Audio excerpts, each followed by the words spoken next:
The first 7-10 gun batteries gave their fire. This strange bowl had an acoustic shadow, and one could easily see the flashes from the barrels, and the whistle of the rounds traveling towards the lowest hanging point of the stalactite filled the air, but their impact made no sound. It did make one hell of a light show. One couldn't make out the individual impacts, and instead, a ring of fire formed around the base, and a giant mass of the hanging stone broke away from the formation and began to fall on top of the village. In urban fighting, and especially during encirclements of cities that have not been evacuated, it isn't the fear of free shooters behind every window that haunts a man the most. The thing that haunts him is the screaming. Civilians trapped under rubble, caught in crossfire, having their homes shelled, making a desperate escape, all of it. This was worse. Like a Tibetan singing bowl, the impact that the rain of boulders had on the village beneath echoed out around us. Then the screams followed. Moltke's focus on the systematic destruction of the city above gave him little cause to view the destruction caused to the village below. I checked my person for cotton wadding to stuff into my ears, but failed to find any. Perhaps that will be my penance for allowing what would happen next. All on cue, the bombardment resumed, this time each gun adjusting its aim upwards in an effort to dislodge the Yazata's monstrous brood from their alcoves. More shards of the stalactite, some the size of houses, began to chip away and fall atop the already beset village. By now, the villagers beneath began to take flight towards the lips of this strange bowl formation. Like trails of ants, they attempted to rise out and pour over the edges where our pickets intercepted them. Rifle fire now filled the gaps between the blasting of the shells. The dirigible behind us was now cut loose, and the engines that propelled it forward sprang into life. I took a cigarette from my case and put the spark to it. The flag bearers gave the signal for the advance up the cavern to begin. In the distance, Diesel's engines and the assault group began their cautious advance. I asked Moltke to hand over the glass so that I could observe their forward movement. A piercing screech filled that gap in the shelling. From the alcoves, they came in force. Those reptiles, now accompanied by the new elephantine monstrosities and insects, all flowed from Eram like a swarm of locusts. This time, we took the initiative. Our pom-poms, with the last 2 weeks dedicated to drills of timeliness, filled the air. Many of the shells appeared to detonate short of their targets, but just as many found their mark. I am reluctant to apply the analogy, but they began to drop like flies. Those that managed to dodge the plumes of steel shrapnel took their rage out on the infantry pickets. I was told later that these resulted in bloody, ineffectual melees. Krupp's gifts to 5th Corps sang their deadly song. Higher up, the rain of boulders continued, and many lights that illuminated the alcoves were extinguished from the blast waves. The village below, now largely obscured by the cloud of dust, as Moltke predicted, started to lose its panicked wailing. The primitives, now trapped on the low ground, had nowhere to go. Above, our specialists began to encounter the mass of flying creatures and some of their more eccentric craft. A pattern of their own balloons, decorated with great color and pageantry, moved to intercept. While I wish I had been on board to witness the spectacle, high in the air, a fireworks display developed. What I can only assume was our Nordenfelds began to open up on the enemy as one of their balloons punctured and began a tumbling descent towards the rocky earth.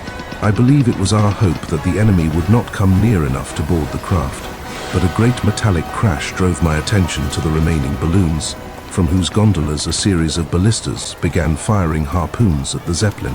How many men are aboard that craft, Moltke? 200, mostly marine infantry and our specialists. Take a look at this and tell me if that was part of your plan.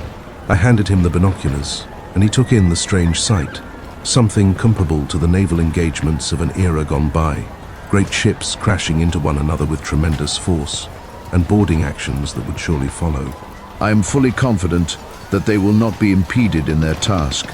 There was a famous showman in the United States by the name of Barnum, a politician for a period, if such things are to be believed, that also founded ring shows and circuses. It was said that, at many of his displays, audiences found it too difficult to follow too many simultaneous acts all at once. Fire breathers, freak shows, acrobats, displays of exotic animals, all had at once given an impression of oversaturation. Moltke's plans had a similar effect on me. Too many things going on at once, too many demands on a single man's attention. There eventually came a moment where the fire of our howitzers stopped. This had been well understood. Continuous fire would increase that chance that the barrels would deform, or, in more deadly happenstances, burst in an explosive shower of steel shards. The pom-poms, their rounds significantly smaller, and their rate of fire regulated by their own mechanisms, suffered from no such need. Like bubbles rising from the bottom of a carbonated drink, those black smudges appeared, disappeared, and reappeared in quick succession. The swarm that poured from the stalactite was, by now, reduced to spheres of rapid movement. Below, the trails of the primitives attempting their escape shriveled, and one could clearly make out the cracks of rifles, reducing them into rolling bags of meat. The trails of blood that erupted from them created great scarlet skid marks that followed the corpses down the curvature of the geomorphic depression. In the air, our boys managed to detach one of the grapples that held tether to the enemy's craft. However, it appeared that the rubber skin that encapsulated the Zeppelin's balloon began to peel away. Another one of the Yazata's craft came tumbling to the ground, and my mind resonated with the silent impact of the crew hitting the rocky outcroppings below. A dragoon, his engine pouring smoke from its exhaust, nearly drove into Moltke and I before coming to a skidding stop. The assault group is having difficulties, sir. Lieutenant Falkenhayn reports that number 8 and number 6 engines are out of action, and the cave is infested with the reptilians. Moltke coolly waved his hands, and a group of Askari that had manned the perimeter pickets formed up and moved double time towards the mouth of the cave. One of our officers took the lead, drew his saber, and led them onwards. I had only noticed now that, in lieu of our traditional bayonet frog, they carried scabbards for these vicious-looking barbed blades. Those boys are good at getting into the thick of it. That should accelerate the pace. Another great chunk of the stalactite came loose from the formation and disappeared into the dust cloud beneath. This time, the acoustic shadow proved no encumbrance to our hearing the impact. As the pile of stones that rained down on the village accumulated, some began to slide towards the edges of the bowl where those villagers had taken shelter. Most now declined to move nearer to the edges, where they had seen too many of their fellow townsfolk cut down by our fusillades. Most simply sheltered in place. I took my 10th cigarette. My hands had taken to shaking now. I should have brought brandy. His Majesty should calm himself. It seems that our specialists are operating unencumbered. I took the glass and took a view of our dirigible. Now having been freed from the grasping hands of the enemy's flying machines, they rose another 100 meters to a height just below the roof of the cavern. They drew in close, and one could make out tiny enfilades as our specialists began the arduous task of setting the explosive charges. It would take them 3 or 4 more hours to position the remainder and connect the wires necessary for a remote detonation. In the meantime, Moltke recommended that we take dinner. To this day, I remember his request, and the thought of those Mongol Khans who supped while seated on a series of discs, where in between were wedged the captured Russian knights after the Battle of Khalkha. What greater insult is there to the enemy, to simply take in a meal while they are crushed to death? I declined, but did not insist that Moltke remain attending to our coordinated strike. He had enough competent subordinates to carry on during the hour, or so it required to take in a meal. Curious as to whether our auxiliaries had been capable of clearing a passage through the cave, I asked my adjutant to take the Daimler around the rim of the formation and on towards the assault group's target, arriving there in quick order, as it seems my driver took to the same adrenaline-fueled agitation that had been gripping me since this ordeal began. I stepped down and made inquiries.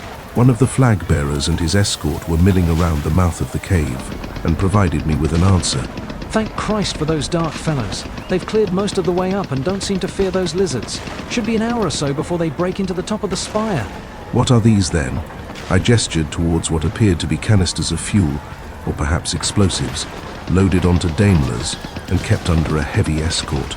A number of Diesel's contingent swarmed around them and coiled several rubber hoses, which sat on racks on the sides of the carriage. That would be General Moltke's solution, should they refuse to walk out of their own accord. Wondering what this would be, perhaps an incendiary. For the moment, I was more concerned with how our group was progressing up through the cave. A rattling echo of the walking engines began to grow closer, and eventually, the craft emerged, hefting another one of those machines, dragging it along, as a man might drag a wounded compatriot from a battlefield.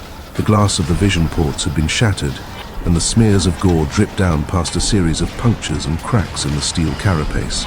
Once removed from the path of the advance, the engine raised itself and went straight back in. Another surreal happening.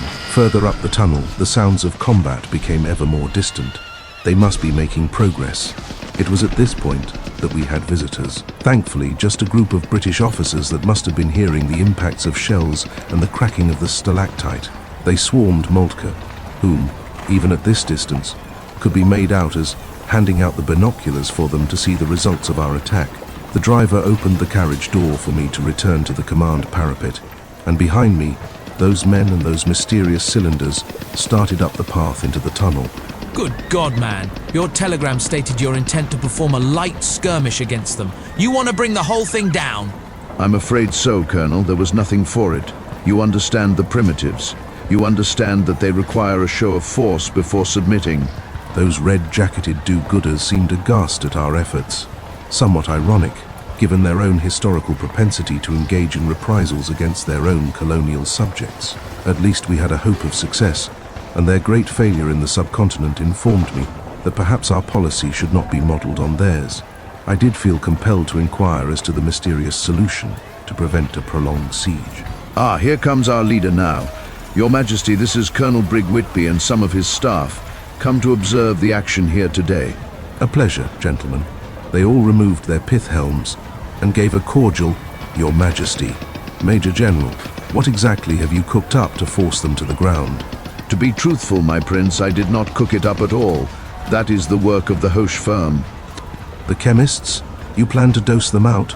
I suppose that would be a polite way of describing it. What would be the impolite way? Our dye industry produces a rather marvelous byproduct. Extraction of the natural pigments from raw materials creates what our bespectacled-looking men among us would describe as phosgene. That English officer dropped his hand from his saber hilt. He knew something that I didn't, apparently. A colorless, odorless, tasteless gas. At first it irritates the eyes and brings forth tears. Then it paralyzes the larynx such that a man can't properly control his own breathing. Finally, it forces the closure of the airway. Strangulation is achieved within 3 or 4 minutes. Who is truly the barbarian here? Is it them, or is it us? I walked away towards the carriage where Tirpitz was known to hide spirits. I pounded on the door until the driver yielded to me, and I demanded he open the forward compartment. Within, a bottle of brandy, thank God, ripping the cork off of the top and bringing the bottle to my lips caught some stares from our new English guests and a raise of an eyebrow from Moltke, but no one objected. I don't think I let go of it until this tragedy came to a conclusion. Moltke continued in his explanation of this new weapon as I returned to the group. It is heavier than air. By necessity, it will be deployed at the levels nearest the top of their city, and natural gravity will permit it to drift downwards through the layers, flushing out stragglers, and relieving our men from the dangers of clearing a confined environment by close-quarters fighting. In reality, this innovation will save lives. When do you expect to see results? It will be another hour before our teams are in position, and 3 or 4 hours before the chemical has made its way through the passages of the spire and sublimated into the air before our men can proceed safely. Once that is done, and the city is declared free of dangers, we will bring the whole thing crashing down. Viewing the current entanglement of our Zeppelin near the roof of the cavern through the slowly draining amber liquid in the bottle as I took another hearty swig gave rise to a new sentiment. We are within our rights to do this. They've killed our men, whose mothers and wives and children will never understand for what purpose their sons and husbands and fathers gave their lives. Why shouldn't we bring this miserable rock clattering to earth? Another series of artillery rounds struck the hanging formation, and the rain of stone continued unabated. Above, our dirigible slowly rotated around the perimeter of the stalactite, stopping every so often such that our demolitionists could safely plant their tools and wire up the plungers. The flag bearers began to transmit their signals. The assault group had reached the portcullis into the spire. Any minute now, Moltke's pest control operation would begin. To those who now read this, I can be held responsible for many things. I can be held responsible for the destruction of this strange, proud city. I permitted it. I can be held responsible for the displacement of these primitives, such that they now roam the skies in hunting packs, seething with anger at the loss of their ancient birthright. I can be held responsible for the thousands of deaths from shellfire and riflery that characterized our method of combat. However, I cannot be held responsible for the results of Moltke's new weapon. Place that blame on his headstone when it is inevitably carved. We sat there with the English, waiting for something to happen. In a convenient event, one of them had brought a tripod-mounted telescope, presumably expecting to view an open battle from a great distance. Looking through this device revealed the extent of the chemical's effectiveness. From the upper layers of the stalactite, where the alcoves remained intact despite our saturation bombardment, one could make out figures rushing about. First the men, taking flight on some of their monstrous mounts or unmooring their flying machines, loaded as many of their people as they could within, and departed from the soon-to-be eradicated city. They flew to a certain death in the face of our pom-poms. Then, a gap in time, a break sufficient for our cannon to be cooled. On came the women. The magnification of the English telescope was excellent, and one could make out details of faces from kilometers away. A miracle of modern science. They, with their bronze skin and painted patterns, carried with them their children. A rumbling of many thousands of shouts now coalesced around the stalactite above us. Some remainder of them trampled over one another, cupping their hands over their mouths and nose, and those left behind gave mournful wails and reached out for ropes or any lifeline by which they could flee. Now, with no means of escape, once their mounts and craft had taken flight, the tragedy began. I'm sorry, Sintra. I'm sorry that this had to happen. I should have let Moltke shoot you on that sandy bank months ago. I shouldn't have let you live to see this. The women, taking hold of their offspring, began to bash them against the rock faces of the alcoves. Great bloody smears emerged across the stone, where infant heads popped open like ripe grapes. Some of them hurled their children from the openings, and then followed by jumping themselves. Some took blades of copper and sharpened stone, and killed their charges, and then turned the blades on themselves. Before long, that rumble we had heard before turned into a roiling acoustic boil of many thousands of screams intermixing. Like snowflakes they fell, minuscule figures at this distance. Towards the broken earth below, things had begun to become dark, and we had feared losing visibility. Moltke and the artillerymen feared the loss of visibility, I should say. I was almost grateful for it. A battery on the southern lip opened with a flurry of those red glowing star shells that we had deployed during our last encounter with the Yazata. That blood-red glow highlighted the falling, both the living and the dead. I took a seat on the campstool beneath me and began to drink down the remainder of the bottle. It had been full when I recovered it from the Daimler. I hurled the bottle down towards the ruins of the village beneath, now little more than a rocky graveyard. What's the danger in piling one more item of litter on this titanic mound? One of the Englishmen piped up. This must stop. This is a monstrous crime. You must give them leave to evacuate their women and children at least. Moltke seemed unperturbed. This is war, Colonel. This is our war. There are 50,000 men, women and children residing in that structure. This cannot continue. Probably far less by now. I am surprised, Colonel, at your apprehension. The parlor games that you Englishmen play when you plan your own conflicts must not be sufficiently realistic. You, sir, lack all honor and decency of a gentleman. It is beyond my understanding how someone like you could act as a leader of men. Ironic, isn't it? What? Moltke raised his gloved hand and pointed towards the rapidly disintegrating structure. They said the same thing! The colonel gave no answer and just stared at Moltke, and then at the cascade of corpses and living humans and animals and boulders that continued to fall downwards. I'm sure he felt that the right thing to do would be to draw down on the Major General and order him to cease our extermination. But here, surrounded by our own men, such a brash act might not provide the result that he deemed morally acceptable. He and his entourage walked from our presence, mounted their steeds, and flew from this cursed place.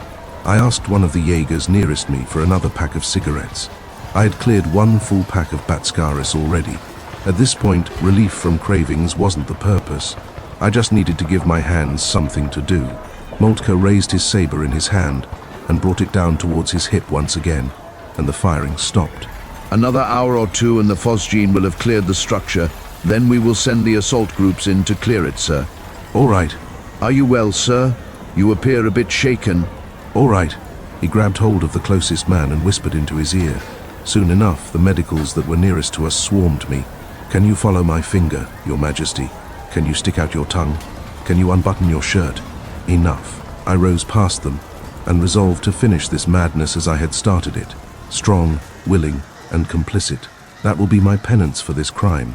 Observation at a distance was not enough. Justice now required my personal participation. Before long, the star shells began to descend and extinguish themselves as they found resting places atop the bodies and debris that we had created beneath. The order went out to hold positions for the next several hours until daybreak found us. We would need the light to adequately pass through the stone labyrinth that would hold the survivors and perhaps some worthwhile plunder. Plunder? Is that what you're here for, little prince? It became impossible to get sleep, despite the adjutants rolling out simple tents and offering a sheltered respite from the action. On occasion, through the silence, a scream or a whimper would echo over the sandstone landscape. On others, a wailing cry could be heard, fading from the heights down towards the floor, as its source became uselessly splattered against the hard earth. Above us, the crew on board the dirigible must have worked through the night. They had nearly finished their work, and with the resistance of the primitives now utterly crushed, nothing impeded them from placing the last of the charges and floating to a safe distance away, that gleaming strand of wires connecting them to their explosive payload. Dawn came. I was offered a coffee and I raised it to my lips without first getting a feel of its temperature.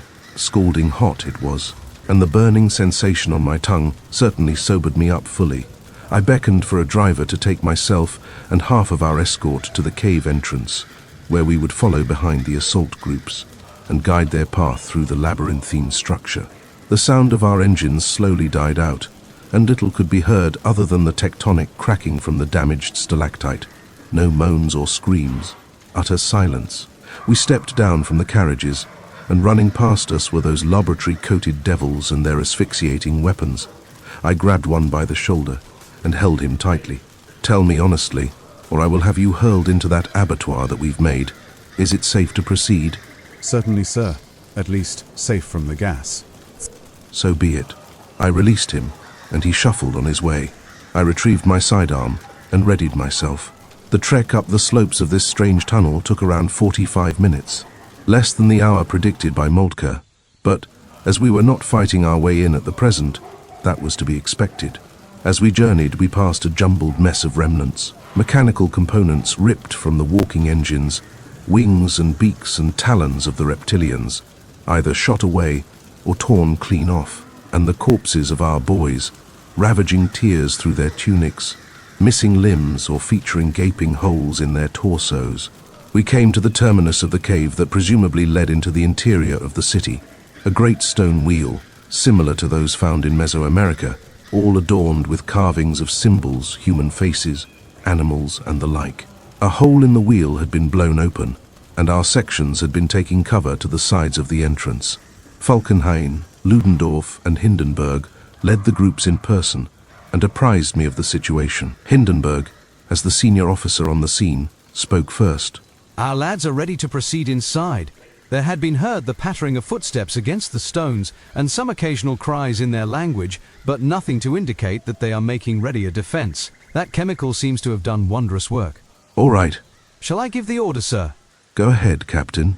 Hindenburg raised that iron whistle to his lips and gave the sound to move in. First, the Askari, who drew rifles and machetes at the ready as they slipped, by twos, into the structure. No immediate screams and shots at least, then followed by our Jaeger and Pioneer. Finally it became our turn. Falkenhayn, Ludendorff, Hindenburg, then myself. That slim hole in the portcullis gave way to a large open room. Within must have been their assembly hall, like a Greek amphitheater, concentric rings of stone benches, one row elevated above another, before a lower, central, circular set of chairs. The chemical, I must assume, left a grisly grey residue on the stones, and we gave orders to the men not to touch the deadly remnants. The echo of our men's voices rebounding from the empty walls once adorned by great colored tapestries that now littered the floor, presumably dislodged from their mounting brackets by the force of our bombardment, created a frightful sound. Some fellow gave an initially hushed whisper that was magnified into audibility by the shape of this chamber. All clear ahead, Captain. The order went out for silence until the men were told otherwise. We need to ensure that our forces could hear the enemy chattering in adjacent rooms if close quarters fighting became necessary. Our group traipsed forward through this room and into another series of chambers that terminated in a spiral staircase, carved of solid granite. All along the walls, that same style of decoration was pervasive. An anthropologist's dream, were it to be given over for analysis. Perhaps, once we are done here, they can pass through the rubble. We cleared the rooms, one by one, and discovered the reason for the silence. They had been killed wholesale. Most of them littered the hallways and passages that led towards the available exits. Some, more elderly, simply laid in their beds and died, as if passing in their sleep. Once it had been discovered that this part of the city was free of the enemy, men began rifling through the chests and drawers and round stone jars that were present in most every room, stuffing their pockets with all manner of objects. Jewelry, stone trinkets, copper and stone blades, dyed fabrics, whatever could be taken without encumbering our forward advance was thus taken. A conundrum presented itself with the staircase. Following the logic of Moltke, our chemical weapon being heavier than air, we would likely find the lower levels as derelict as this one. Therefore, the decision was made to proceed upwards, in hope of finding survivors, in hope of taking prisoners. Just as before, our African auxiliaries took the lead. From each footfall, an echo against the rocks that surrounded us sounded out clear. Soon enough, we were rewarded with a discovery. Not many of them, but enough for further tragedy. Mostly women. By the reckoning of the last evening's events, the men had taken flight and had either successfully escaped or became part of that morbid pile beneath the hanging formation. Appeared largely beautiful, just as Sintra did, healthy-looking, painted just as she had been. As we drew back the sliding stone shutter to reveal them, one leapt out from the darkness and drove a blade into the chest of one of our Jaegers. Turning to the disturbance, she was quickly cut down by our rifle fire, but the stone walls caused our rounds to ricochet backwards and upwards, becoming lodged in the softer, loamy ceiling above. The gold inlay on the wall carvings indicated that we had reached the highest point, likely the homes of their aristocracy. The rest, a crowd of more than a dozen, all at once began to shout and scream. There was nowhere left for them to run. As their screeching reached a crescendo, a thought had crossed my mind. Did we bring restraints? There weren't supposed to be survivors, sir. My thoughts crossed to Donia's inquiry regarding our lack of women. No. Before I could make a decision, it was made for me. Another one of their women ran towards us, rapidly swinging another curved knife, and was shot down just as before. Discipline amongst our men began to break down. Shouts rose between us as to what we needed to do. Hindenburg looked towards me, demonstrably nervous and needing me to exercise the authority of supreme command. I resolved to not lose another man. I was finished. I just wanted this to end. I made the call. I gave license to butchery. Put them to the sword. These savages will not see civilized sense. Give them civilized steel.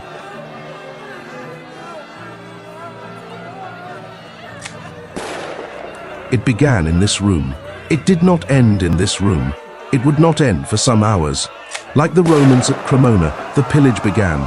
I lacked the will to stop it. Here, the men drew rifles and fired into the pack of surviving women, advanced on them, and dragged the still upright ones out of their hiding place by their hair.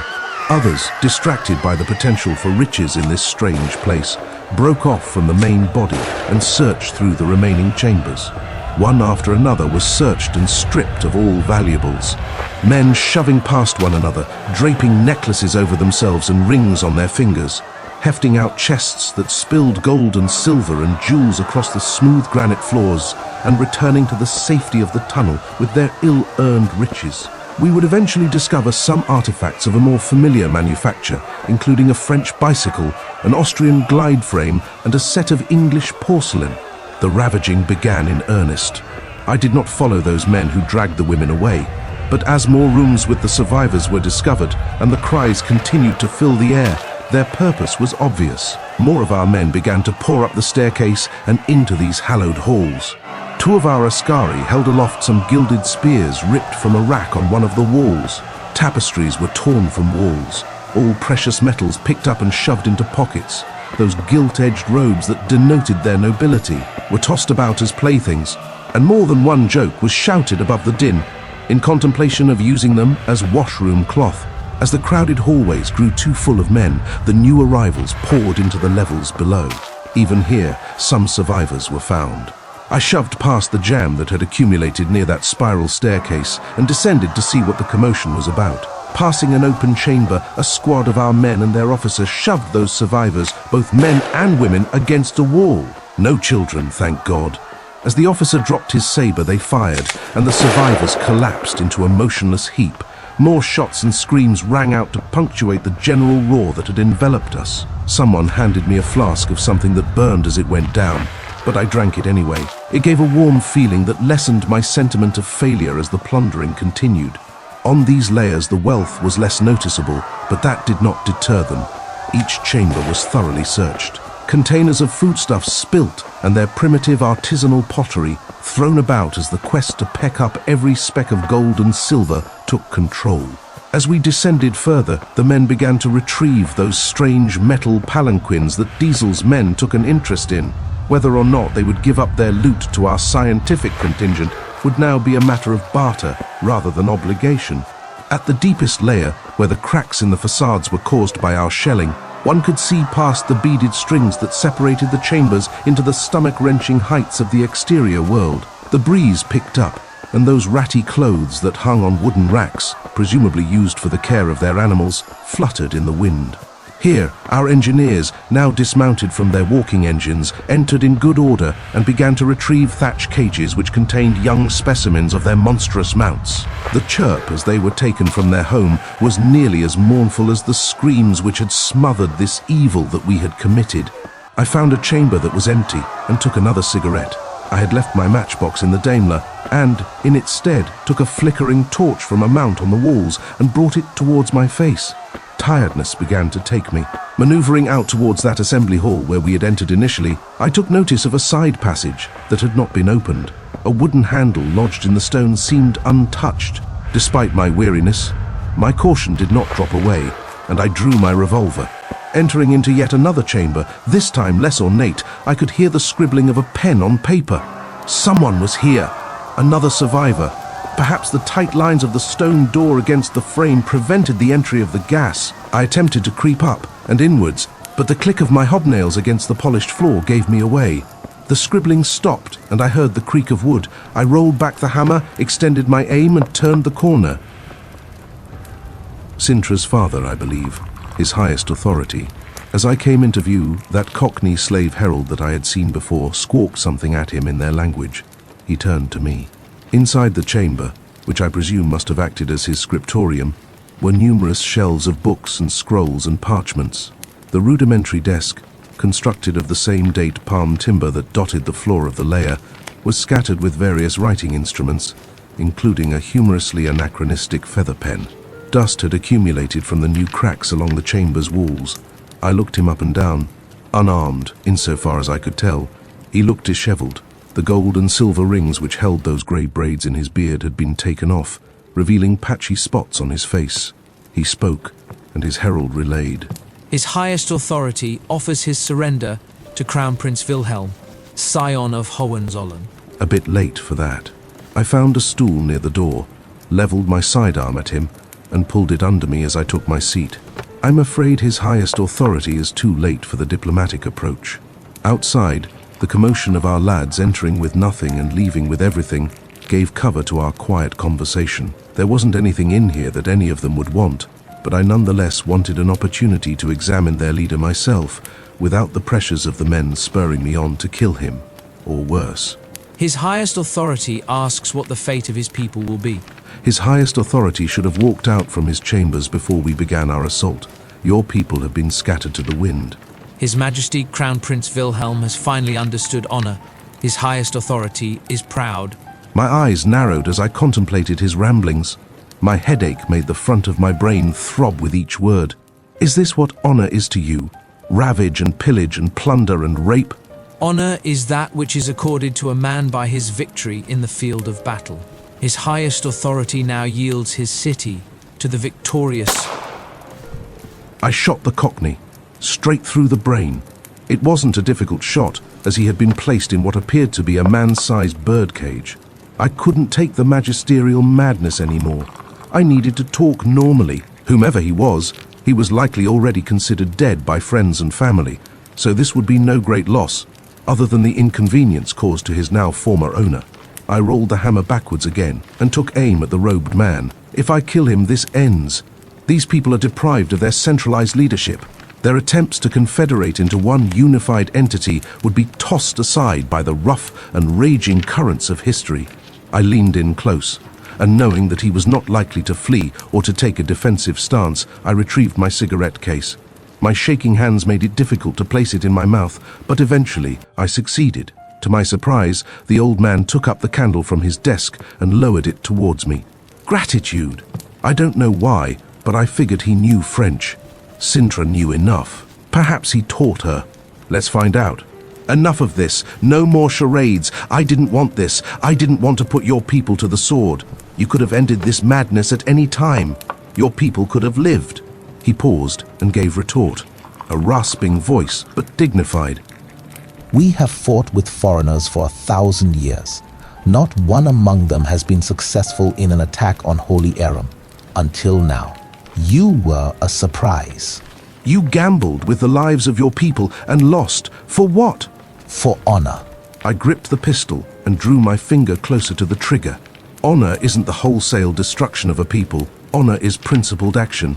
Honor is a life lived in service to your nation. Honor is the protection of home and hearth. Honor and suicide are not the same thing. Correct. You took principled action after our attack on your people, and you came here and destroyed the center of our culture. You live your life in service to your nation by defending it against our repeated attacks. You protected your homes and your hearts with a preemptive strike against what you believed to be your greatest threat. You came to terms with the French and the English. We could have those same terms. That relationship could be replicated. We did not have to come to this sad pass. It did not have to end this way. Compromise is the root of weakness. When you compromise your principles, you become a lesser man. When a king's power is compromised by the badgering of the lower classes, his rule becomes questioned. Our compromise with them required that they tender tribute. We accepted in accordance with our custom. It wasn't a relationship, it was a contract. I drew in the cigarette and loosened my grip on my sidearm. He sat across from me, pondering silently. Your daughter told me that you would see sense. She insisted that your people would not sacrifice themselves needlessly. I know that to be a lie. It was. Sintra is brash, and since she was a little girl, she yearned for a life beyond the skies. I knew that at one point she would go from my care into that wide world. My prediction came true. She would not want to see your people destroyed. She loves you, I believe, as any daughter loves her father. When she refused to return to me after you slew the Sky Scythe, I knew that she was lost to me. She was taken by you and will remain with you until someone stronger takes her from you. He rolled out the parchment that he had been writing on and turned from me to finish it. As he reached for his quill, he continued. Our people will always survive. None above or below match our prowess in sailing these skies. In time, we will recover. Scattered to the wind, as you say, is exactly where we yearn to be. That is our true home, not some rock. You have no notion how long that debate on that topic raged on for in that hall just behind you. For us, time and tide will demonstrate that nothing has truly changed, but you and your people will suffer its ravages before the end. I tensed, and the cigarette fell from my mouth and rolled across the floor, still lit. No man, above or below, escapes the consequences of his actions. You may believe that your actions here are not your responsibility. You will be king eventually if your titles are true. When that day comes, you must understand that everything that a king does and every action that his subjects take, from the highest commander to the lowest tanner, is his responsibility. He is both the shepherd and the sower. Wolf, you mean? Wolf? My headache worsened. I went on the offensive.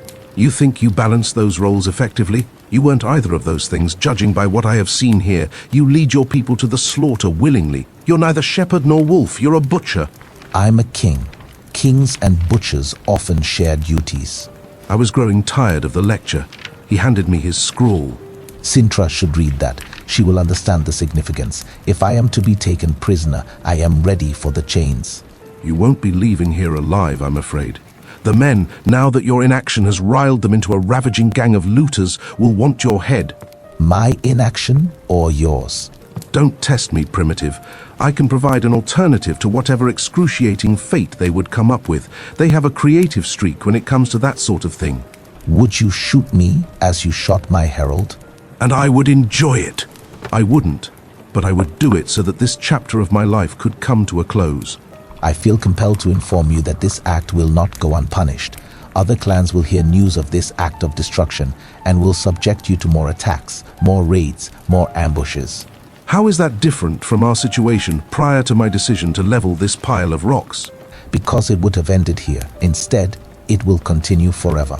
Our people hold grudges and agreements with a terrible gravity. Your people will not find peace here. My people were forged in war. We do not shrink from the prospect. We shall see. I weighed the decision in my mind as to whether or not to call for the men to apprehend him or to shoot him here and now. On one hand, if he speaks the truth, a terrible demonstration of disposing of this fellow in a grotesque fashion may dissuade the further attacks that he spoke of. On the other hand, shooting him now would be an act of mercy that justice almost demanded after the destruction that we had reaped here. Perhaps it would be a mercy for Sintra too, not having to see her father broken or burned or drowned or shot with her own eyes.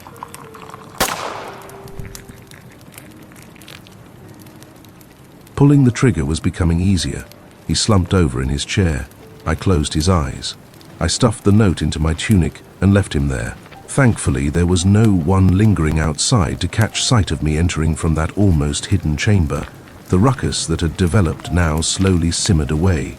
It was my belief that my shutting the door behind me would prevent anyone from looting the place. Despite his failings, a monarch deserves an undisturbed rest. Taking the literal hole-in-the-wall route out of this place, now stripped of finery and sacked thoroughly, I paced through the events. Whether or not the statements Thoric Mole made regarding an eternal war between us and these people were true, it remained a concern. Something for tomorrow, or perhaps the next day. For the moment, we needed to exfiltrate from this graveyard and finish the job we came to do. Coming out of the mouth of the cave, it had yet again become later in the afternoon. The dust cloud that had ensconced the pit beneath the shattered stalactite had dissipated, and the guns were now silent. Our formation that had entered and engaged in the ravaging now exited from the mouth of the cave just past me. They raised aloft the treasures of a foreign city.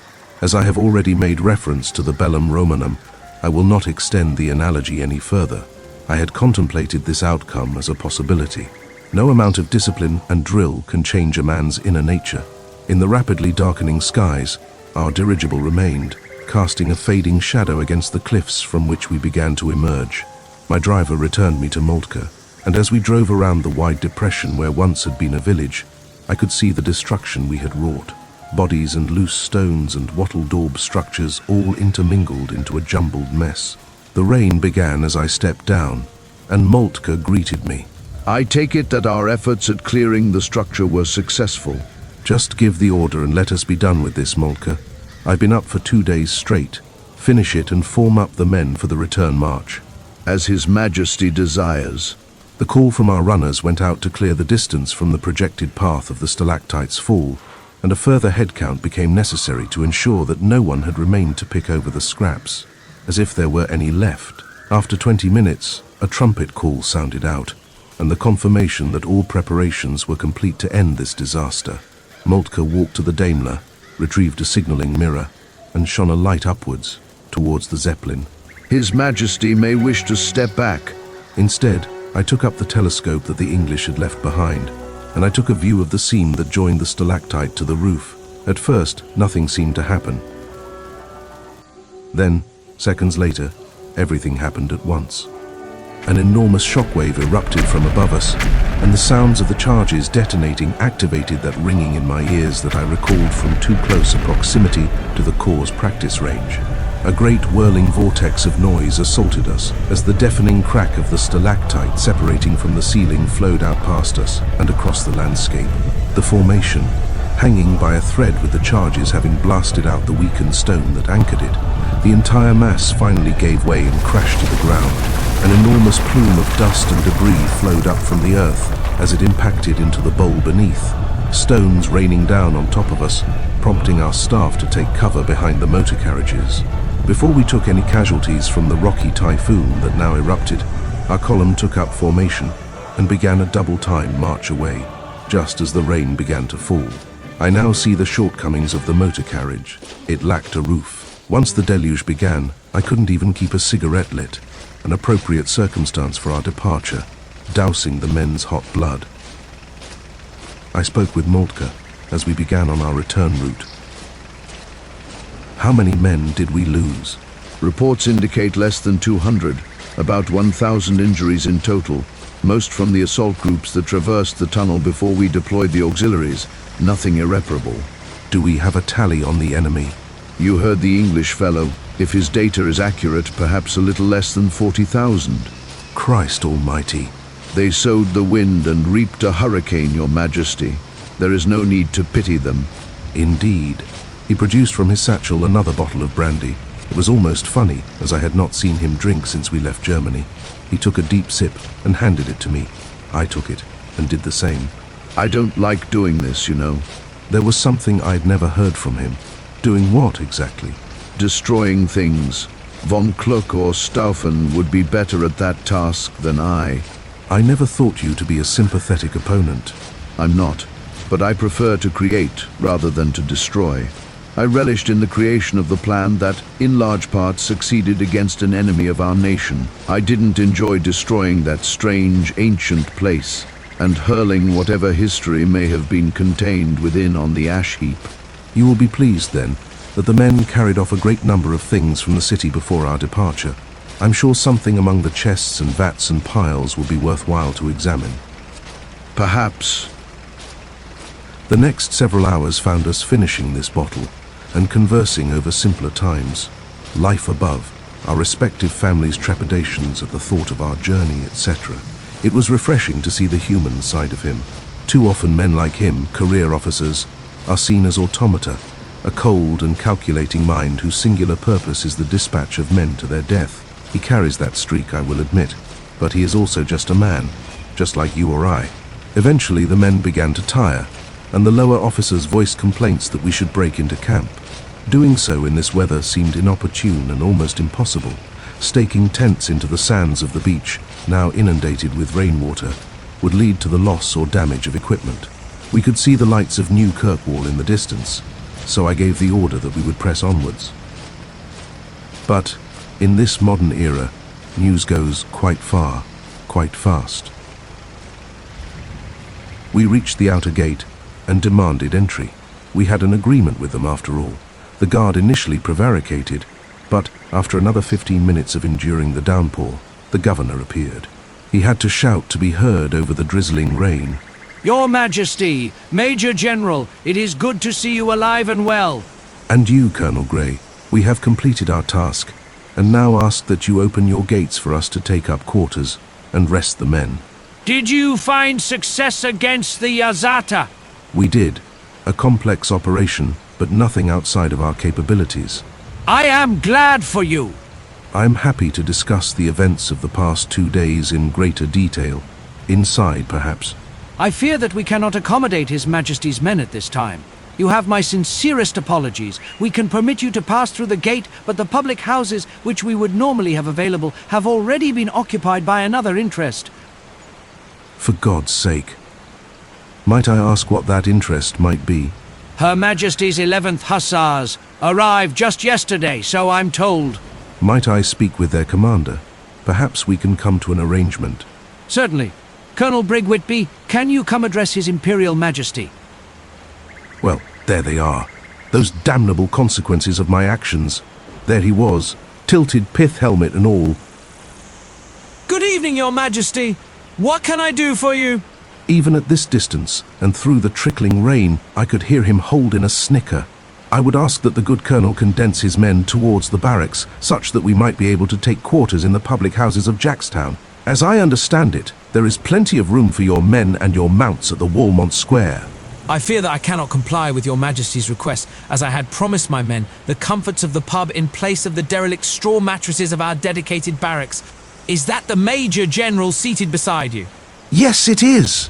If we had the room, I would invite him in for a stint of parlour games, as I know him to be quite the enthusiast. I had to grab Moltke's hand before he drew his sidearm. A bit of a struggle erupted between us, both fueled by the frustration of this tattle-tailing, shit-eating rent boy's little stunt. The darkness and the rain were good cover for our little arm-wrestling match. There was nothing for it. I won't start a shooting match in front of the English gate. I did feel aggrieved for the old Colonel Grey. I'm not sure he was informed of our approach. He appeared hospitable not months prior. Perhaps Colonel Twat Beard up there fed him some lies.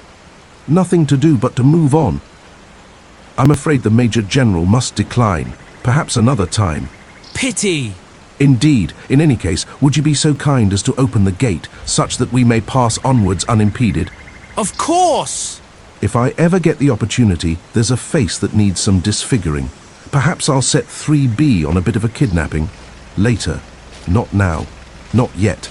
The gates opened, and a general moan erupted from the ranks at the prospect of a lengthy night march. Were it not pouring rain, I would retrieve my notebook and take that fellow's name down. For the moment, I would have to commit it to memory.